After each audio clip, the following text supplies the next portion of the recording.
À 82 ans, Denis Sassou Nguesso brigue un 5e mandat consécutif à la tête du Congo, un pays qu'il dirige d'une main de fer depuis 1997.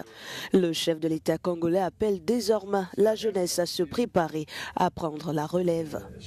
Et nous voulons faire comprendre aux jeunes que oui, que tout le travail que nous faisons, c'est pour préparer les conditions aussi de leur arrivée, parce que nous ne resterons pas une éternité quand même au pouvoir et leur tour viendra.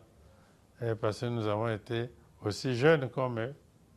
Il faut qu'ils se forment, il faut qu'ils apprennent à travailler dur. Cette élection se tient dans un climat politique tendu, marqué par des mouvements de grève dans plusieurs secteurs publics. De son côté, Denis Sassou Nguesso met en avant les réalisations de son bilan. On ne peut pas dire que les gens sont sous le seuil de pauvreté et que les moyens abondent et qu'ils seraient distraits, non. Ou gaspillés même, non. Et ils ont servi à ramener le pays à son niveau actuel qu'il n'avait pas du tout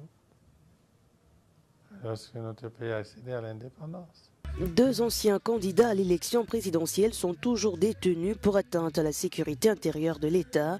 Leur soutien dénonce une condamnation à caractère politique, ce que refute le président. On va un jour les libérer, mais lorsque ils sont présentés comme des opposants qui seraient en prison, je dis que c'est faux. C'est complètement faux. Ce que je dis là, il y a des Congolais qui m'entendent. Ils savent que ça s'est passé comme ça. Ce n'est pas des opposants.